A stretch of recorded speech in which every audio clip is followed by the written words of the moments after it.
โอเคโอเคเนาะ ถือว่าได้หับเลยเด้อไอ้ตุกตาเด้อเงินจากเบาจิตเนาะนี่เนาะหรือว่าไอ้ตุกตาเป็นผู้หลักผู้ใหญ่เนาะสมทบเข้ามาสวยของหัวนางลอยสบายดีสวัสดีพ่อแม่พี่น้อง FC ที่ฮักแพงเบิร์ดสุขุสุขคนเนาะเบิร์ดสมองสุบอดนะพี่น้องเด้อผมปอดส่งยูทูบบ่าวลาวว่าเพิ่นคือเก่าเนาะมื้อนี้ก็อยู่เซโนพี่น้องเอ้ยเนาะยังบ่ได้ไปทางใดเฮาก็ดีหลายมื้อหลายวันแหละพี่น้องเอ้ยเนาะสิว่าบ่ได้ถ่ายคลิปกับแมนบ่ได้ลงคลิป FC และผู้หลายคนก็สิติดตามแล้วก็น่าสิฮู้เนาะบ่ได้ไปทางบ้านนางลอยนี่ก็หลายมื้อพี่น้องเอ้ยเนาะเนื่องจากว่าติดภารกิจเจ้าของเนาะแล้วก็มีหลายเรื่องหลายเล่าวที่ว่าบ่ได้ไปนี่ก็ดีมีแต่ปัญหาทางนั้นก็ดีเนาะ FC ก็ทักมาบอกอยู่คอมเมนต์มาบอกทักมาบอกว่าเป็นจังซั่นจังซี่อันสองผัวเมียกันก็ดีเนาะก็บ่เป็นหยังพี่น้องไว้ปล่อยเขาอยู่ตามภาษาของเขาไปก่อนเนาะพอเขาก็บอกได้ทาง FC ก็แต่ตาผู้ใหญ่ใจดีขาสร้างนี่ก็ยังบ่พอนี่ตามมันเป็นงานหนักไว้เนาะแต่ว่าตอนนี้เหลือแต่ขาสร้างแหละพี่น้องเว้ยเนาะแต่ว่าขาไม้นี่มีแล้วตอนนี้เนาะขาไม้น่ะมีแล้วแต่ทางบ่าวลาวนี่ยัง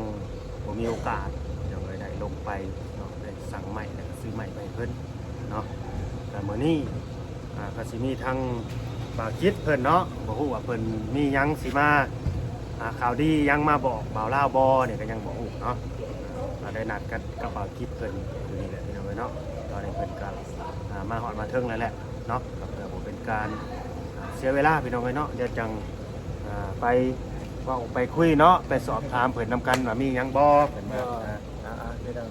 เด้อสบายดีสบายดีเดี๋ยวสิโอเคว่าใส่ไม้เห็นนะได้ยินแต่เสียงบ่าวลาวเด้ โอ้ยเนาะเสียงประจิตน่ะยอมรับเพิ่นแหละ เจอกันอีกแล้วเนาะเฮาเนาะ ดีใจได้ล่ะเนาะ ดีใจ ได้ร่วมงานกันอีกแล้วนี่แหละเพื่อที่ได้เห็นหน้าเห็นตากันเนื่องจากว่าเรื่องการงานนั่นแหละ แม่นบางทีสายงานมันบ่ไปทางเดียวกันก็แต่ละมื้อกับบางที่ก็แบบกับทีมงาน YouTube นี่บางช่องนะก็เฮ็ดสวนกันอยู่แต่ต่างคนต่างไปคนละทิศละทางหั่นนะ ก็ได้ตีคิวใส่กันเนาะ แม่นบางทีก็บ่เห็นกันซ้ำก็ได้แต่ทักทายกันบีบแต่เป็นหยังสิกันเป็นปกติ เป็นยังมีแต่ว่าไปคนละทางอยู่แต่ว่าเห็นเรียกหน้าเดียวกันแบบเดียวกันเนาะเสื้อเดือคนยากแบบเดียวกัน อยู่ในสังคมอยู่ในเจ้าของน้ำได้เหตุบาดเจ็บเนาะ เอาความจริงว่าโลดเนาะคือบ่าวเล่าแล้วตอนนี้ก็สวยเรือเจ้าของได้ คือยังไง เอาเข่ากระซุกเต็มทงเลยเดี๋ยวนี้ใส่ปุ๋ยยางอีกนี่2 มื้อคุณจะอยากตายสวยเรือเจ้าของเลยก็ทีแห่งนัก นี่บุจิก็มาตั้งขึ้นอ่างอยู่ ซุกแล้วบอกข่าวบาดเจ็บ งอกแล้วแต่พอโทรมานั่นมันหัก ลมชา คือกัน นักน้ำฝน แม่ข่าวบ่าวเล่าคือกันมันสิออกงอกคือกันเลย แต่เก่ายามนี่มันเบิดเต็มเนาะ บอกข่าวดอเด้ข่าวที่เขาออกงอกตอนนี้เด้เป็นข่าวดอผู้ที่มันจะมีข่าวกลางแล้วก็ข่าวงั้น เราบอกเรื่องฟ้าเรื่องฝนนะมันจะห่วยแต่เก่าเนาะ กันว่าห้วยนี่ข่าวงั้นเขาบ่ได้เกี่ยวได้แมน พอฝนยังบ่ทันกลับเด้ บ่ แต่ว่าฝนกลับนี่มันสิสากลงใต้พุ่นเนาะ แมน อันนี้ฝนยังขึ้นอยู่ คือของบ่าวเล่าวนี่แบบใส่เขาดอคิดสิซื้อแบบโอ้โหได้ไปเอาเขาพันมานำเขาแต่เขาว่าเขากลางเนี่ยนี่นะเขามาใส่แล้วมันโบเมนกลาง โด ที่ เนาะ ดอบาดหน้าก็เต็มใหม่หน้าสุดท้ายก็ลงบ่ได้ลมจับซีแบกบ่าวคิดเลยกอดเข่าแบกขึ้นลม เนาะจะสู้ได้เลยเนาะไปมีเข่าลายกับปั่นเงินกินแน่เนาะต่อไปนี่ สู้พี่น้องเลยสู้เพิ่นเนาะ แล้วชาเมื่อนี้นะ มีข่าวดีบ่ มีข่าวดีแล้วเนาะเห็นหน้าเห็นตากันต้องมีข่าวดีแล้ว วันนี้หน่อยก็ดีร้ายเขาว่า แม่ แต่ว่าคนลาวเฮาก็จะไปมาหาแวกันขาไก่ต้มเนาะนี่ก็ไปมาหาสู่มาเห็นหน้ากันข้าวดีรถเนาะ โดยก็พอดีว่ามีทั้งตุ๊กตาเนาะทั้งไอ้เพิ่นนั่นแหละท่านเก่าท่านเดิมที่ว่าเคย ใจ ช่ว ดี ย บ่ แม่นถามกันมาสมทบว่าเรื่องเป็นฟ้าเนาะ โดย แต่ว่านี่ยินข่าวว่าเป็นฟ้านี่มันพอ โดยอันนี้บ่าวเล่าสีแจ้งบ่าวจิตเนาะแล้วก็เอ้ยตุ๊กตาเป็นแดดพาตอนนี้นะพอแล้ว โอ้ เริ่มประมาณแดดพานี่มีที่ไหนจะดีคนที่ว่า เคยแบบจอหน้านั่นแหละนางร้อยนั่นแหละฝากมาสมทบเพิ่มเติมพอแล้วเหลือแต่ค่าสร้างนี่15,000 บาท ทีนี้ยังบ่ได้ แม่นเพราะว่าเขาเบิกไปก่อนแหละ5,000น่ะนะเหลือ15,000ยังบ่ได้ยังบ่มี จะถือว่านวดไปอีกแบบนึงพี่น้องเนาะที่ได้เป็นว่าหลายคนยังดีเนาะ แม่น ในความเป็นจริงก็ว่าชีถ้าเคยเล่าว่าชีสมทบทั้งเรื่องฟ้าแหละ โอ้ แต่ว่า แล้ว เมื่อมันพอแล้วกันเอาให้ทั้งบ่เราเพิ่นจัดการอีก เ เลย พิ่นบ่ได้แคนเซิลที่ ก็สิบ่ว่าหยังเนาะเพราะว่าเพิ่นก็ได้รายก็ช่วยเดือครอบครัวน้องดอยเพิ่นอยู่แล้วนะ เอาไปซอยอย่างอื่นเนาะ แม่น หรือว่าเขาจะไปสมทบค่าสร้างหรือว่าซื้อๆอย่างอื่นแล้วบางทีแบบอันนี้ว่าบ่เห็นเรื่องอนาคตแม่บางทีบัตรญาติว่าได้เฮ็ดหัวหน้าหรือว่าต่อกับเพื่อนของเขา และ ติดตามหมู่ผู้ใหญ่ได้อันนี้กันถ้าเบิ่งตัวจริงนํกันว่ามันสิได้สำใดเนาะ จะเพิ่นไปซะเนาะเบิ่งซะเนาะเดี๋ยวพอดีว่าทั้งเราหาเงินมาก็เป็นเงินจำนวน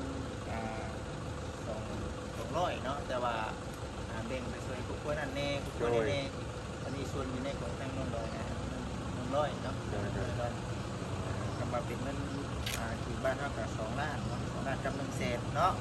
แม่นประมาณนั้น ประมาณนี้แหละ เงินประมาณนั้น บางห้านนี่ก็2 ล้านกับ80,000 เอาไปนะได้40ได้2ล้าน40,000 อันนี้น่ะ2 ล้านกับ80,000เด้อแต่ว่าบ่คิดว่าเอ้ยเกิด20,000ก็เอาให้มันแสนครับ แล้วที่แปลหานได้ วงเวียนกระดาษแรงอย่างนี้ ก็แสนเอาเมื่อก็ได้60บางมื้อก็6บางมื้อก็7 8 4แสนนี่บ่อยากฮอดเลยเดี๋ยว อยู่หันสิค้าประจำเนาะ แม่นเป็นขาประจำด้วยแต่ว่าหนึ่งคือมันคือบอกเดี๋ยวเราทีมงาน นี่เน็ตเห็นโลกเลยนะ บัตรขึ้นบัตรลงใช่เวลาก็ได้เนาะมันโบ เงินบาทนี่ให้เป็นญาติกับกีบชื่อบาทนะ ถ้าเห็นโคตรเนาะอย่าไปเห็ดเด้ออย่าเบียนเห็ดการทำนี่แหละเอาขี่ไปหลายๆเลยเพราะว่าบ้านเรามันต้องยังเขาลืมขี่ไปเนี่ย ดีแล้วแหละ อันนี้คือบ่าวเล่าเด้อในอันนี้เขาคิดบ่าวเล่านะใครว่านะแต่กระตามคือบ่าวเล่านี่เป็นแต่เงินขี่ร้ายที่สุดต่อเพราะว่าเขาใส่จ่ายแต่ละมื้อนะ ดีไซน์กันจริงเนาะ แย่ถ้าเขาไปไหลเงินบาทเขาแบบบางที่กันเขาไปไหลเขาตั้มเนี่ยอันนี้ขี่ก็ร้ายเลยดีที่สุด เพราะฉะนั้นต้องหาเงินคิวให้หลายพี่น้องนะจะได้ระบาด แต่ว่า มันได้มื้อละ แต่ว่า 2 มัน ล้าน แต่ว่าคือบอกว่าจำใจดิเคยเอาเงินบาทเขาเจ้านะเคยเอาเงินบาทเขาเจ้าก็ต้องไปซื้อเงินบาทไปคืนเขาเจ้าอีก แต่พอรถคือโบจินอันตรายเลยเอาเขาต้องเอาเงินกีบไปซื้อเงินบาทไปเป็นนั่นรถ ไม่ใช่แหละตอนไล่เพิ่นมันไล่บาทเลยนะเพราะฉะนั้นเลทพวกเขาก็จำเป็นได้ แม่น เอานี่จะว่าต่างคนต่างสู้ๆเนาะให้กำลังใจกัน แม่นสู้ แต่ว่าเมื่อนี้น่ะสิมอบหมายงานเนาะ ทูไทยๆไป สิมอบไอ้เว้ย ตู้ตาตาดไปแล้ว โอเคเอาเป็นเงินจำนวน100เนาะ100ดอน2 ล้าน1แสนเป็นเงินของทั้งเอ้ยตุ๊กตาและก็ไอแอเนาะ มอบให้บ่าวเล่าก็ มอบให้บ่าวลาว เอาไปใส่ บ่แล้ว เอากำลังดีใจ เอาไปเฮ็ดเวียกต่อเนาะอันไหนที่ว่ายังบ่ทันแล้วบ่ทันตัวก็เอาแบ่งไปโอเคโอเคเนาะ อันถือว่าได้หับเลยเด้อไอ้ตุกตาเด้อเงินจากบ่าวจิตเนาะนี่เนาะเหลือไอ้ตุกตาเป็นผู้รักผู้ใหญ่เนาะสมทบเข้ามาสวยครอบครัวนางลอยกับไอ้เกิ้งนั่นแหละสมทบซื้อไม้แป้นแน่ก็แม่ตอนน่ะมันบ่ทันได้เด้บ้านนี้ได้แล้วเขาก็จะเอาไปใส่ในส่วนอื่นเนาะ เนาะแล้วก็ยังอีกเด้ยังอีกมีเรื่องนึงที่ว่านํเนาะ เรื่องดีบ่อาบ่าวละก็ถามก่อนดีหรือบ่ดี โอ้ เป็นเรื่องดีบ่ จังว่าเดี๋ยวข่อยสิให้เจ้าเบิ่งว่าเป็นเรื่องดีหรือบ่ดีเนาะ มาสั่งว่าเขาเป็นเรื่องดีเป็นหยัง ฮะเบิ่งก่อนซะเบิ่งดู กันบ่ดีแล้วบ่อยากฟังอะไร มันสิแม่นเรื่องดีอยู่บ่เนาะ ดี อันนี้เนาะเรื่องดีบ่ว่าล่ะ อ้าวมันก็ดีแล้วคันแบบนี้เออ เอาเป็นเงินของทางเอ้ยอันน่ะตุ๊กตาคือเก่าเนี่ย แม่นเนาะ น้ำที่น้ำใจเป็นอย่างไร โดย เป็นน้ำมันเนาะค่าน้ำมัน ซื้ออยู่ซื้อกินนั่นแหละ แม่น 200,000กีบเนาะ โดย โอ ค เค รับโดยกับขอมกขอบใจเพิ่นเนาะขอบใจบ่าวจิตน้ำคือกันเนาะอันนี้คือให้บ่าวลาวเนาะ ให้มาลาวเลย เกี่ยวกับนั่งร้อยตี้ เดี๋ยวพี่จะให้เมียฮู้ได้เด้อ บ่ได้ไม่ต้องไปใช้น้ำมันเลยเนาะ แล้วท่านเขาเอามาเปิดคลิปเขาก็สิเห็น ใส่เบิดก่อนเลยใครเนี่ยเนาะ เขาไว้เติมน้ำมันซื้ออยู่ซื้อกินอะไรเนาะน้ำมันรถน้ำมันคนน้ำได้แต่ละมื้อ กับทั้งบ่จอยบ่ได้ไปนำเนาะ อ๋อ บ่จอยเป็นน่ะจะมีอยู่ก็ว่าได้ใดก็เพิ่นอยู่บ้านเฮาก็เดี๋ยวบ่ติดสิทำ ท่านบ่ได้เจอกันอยู่พุ่นเนาะบางทีเจอกันอยู่หน้างาน ผมกินนี่พ่อบ่เวียงเพิ่นก็มอบให้บ่เวียงนำข้างทางเลย อ๋อ ค่าน้ำมันน้ำมันน้ำกินน้ำใจเอ้ยเพิ่นนั่นแห โด ละ ยโดย ก็ถือว่าได้ทำภารกิจที่ว่าทั้งเอ้ยทุกตาทั้งง่ายเพิ่นเนาะ เป็นตุกตากับอ้ายยัง ให้ นะไอ้แอเนาะสองคนเนาะมื้อเนาะเป็นตุกตากับ สา ไอ้ มี แอ ภร เนาะ รยาเราเว้าได้ก็ได้ครอบครัวเป็นความจิตความใจกันช่วยเหลือคนทุกข์คนยาก โดย เนาะอันนี้ ก ก็ โมทนาสาธุบุญนำเนาะแบบว่าเพิ่นศรัทธาเพิ่น ตั้งแต่เฮาเองก็ถือว่าเป็นเกียรติได้พี่น้องได้ที่ว่าทั้งเอื้อยอ้ายเนาะเชื่อจิตเชื่อใจ แม่น เนาะเป็นสะพานบุญให้ก็เลยว่าเอ้าทำตามจุดประสงค์ของทางผู้รักผู้ใหญ่เพิ่นก็ถือว่าสำเร็จปัจจุบัน สำเร็จ ตกอยู่กับเจ้าบาดนี้เนาะ ว่าเล่ากับไปดำเนินการ คือภารกิจบ่าวทิศเบิดแล้วไปดำเนินให้บ่าวเล่าไปจัดการ ยังเจ้าได้ถามเบิ่งน้ำเจ้าแล้วบาดนี้เนาะ บ่าวทิศก็สิกลับไปติดตามผลงานเอ้าใช้เงินน่ะเด้บ่าวเล่าฝากมาเฮ็ดหยังสิไปถามอยู่บ่แบบนี้ก็ดี โอ้บ่ถามได้ถามเบิ่งมีแล้วเนาะถ้าเบิ่งนี่แหละเนาะมีหยังก็โอ้ บ่าวเล่าก็สิแจ้งในคลิปกับพี่น้องเฮ็ดหยังเฮ็ดหยังเฮ็ดหยังแน่ บ่ถามได้ว่าอันนี้เป็นนั่นบ่นี่บ่เราบางสิ่งบางอย่างมันก็เฮาได้ฮักออกมาใช้ตัวนั้นแน่ใช้ตัวนี้นำแน่ได้ โอ้มันหลายอันหลายแนวพี่น้องท่านผู้เฮาเฮ็ดนำกันน่ะสิฮู้เนาะสิฮู้ว่ามันต้องหมุนเวียนในใดต้องใส่แบบใดนะต้องจกไปใส่ตัวใดแน่นะต้องมีเงิน โอเคแต่ว่างานเฮามันคืบหน้าว่าโอเคแหละสำหรับ แม่น เนาะ ๆงานต้องคืบหน้า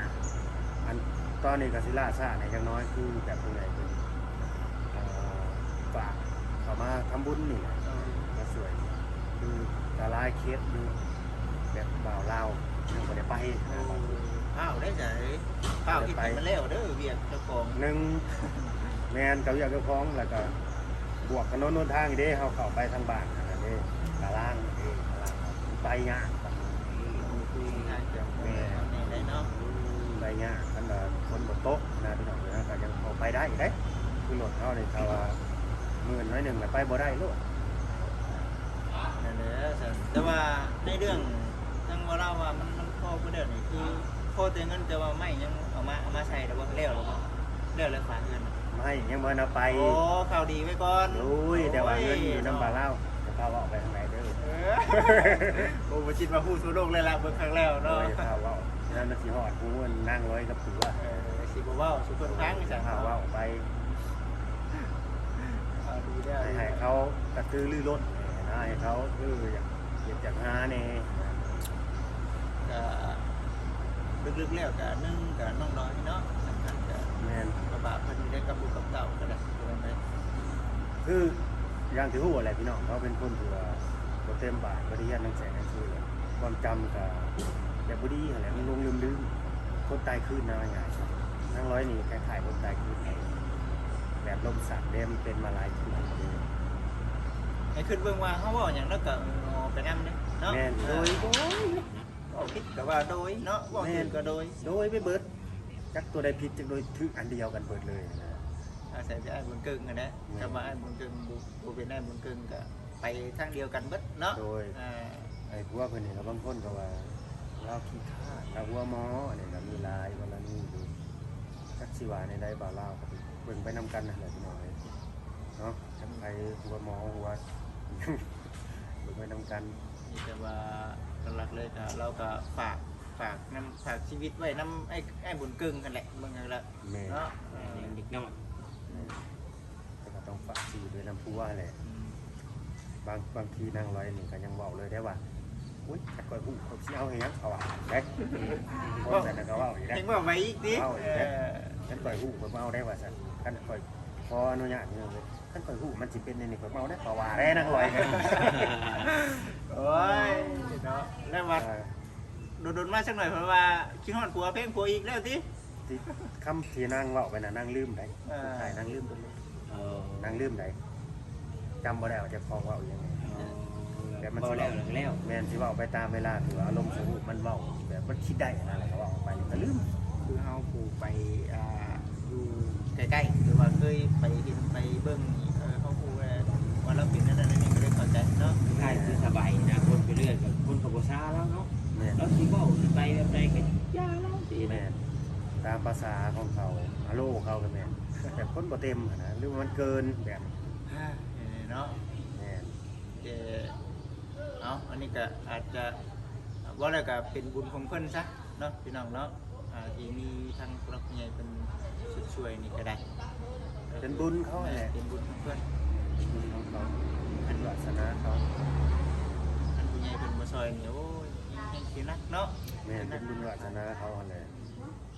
คันต้องว่าคนเฮาเนาะเวลาเฮาไปถ่ายกับผู้รักผู้ใหญ่ก็ต้องเบิ่งต้องเฮ็ดนี่แล้วเป็นเบิ่งแล้วว่าเพิ่นสิสงสารบ่เพิ่นจะซอยบ่อันนี้เพิ่นสงสารเพิ่นซอยก็แสดงว่าเป็นบุญของเขาเป็นบุญ อันนี้ก็คือเฮาผู้ที่ผ่านมาคือเฮารับหน้าที่เป็นสะพานบุญให้กับผู้รักผู้ใหญ่ที่ผ่านมาก็หลายครอบครัวแหละก็คือเขาเคยบอกประจำอยู่ว่าบ่มีผู้ใดสิซอยเขาได้ตลอดไปไปนี่ก็เอาคือกับเพิ่นบัดนี้ก็ได้ แต่คอยคิดได้ว่าบางครอบครัวนี่นะสิคิดได้บ่จิตว่าเขาน่าสิซอยเขาตลอดมันต้องมีใดครอบครัวใดครอบครัว มีอยู่ตัวนี้เนาะ แม่ แปลว่าเข้าใจว่าเอ้าเนาะมีคนมาซอยอยู่ แม่ เฮ็ดก็ได้ บ่เฮ็ดก็ได้ มีคนเอามาให้มีคนหามาให้เขาคิดได้บางครอบครัวเขาคิดได้ แต่ว่าเฮาก็พยายามบอกไปนำอยู่พี่น้องเอ้ยเนาะบอกไปนำพร้อมอยู่ว่าในนั้นในนี้เนาะมีแต่ที่เจ้าสู่เอาที่เอาว่าซั่นบอกเพิ่นอยู่เนาะ แม่น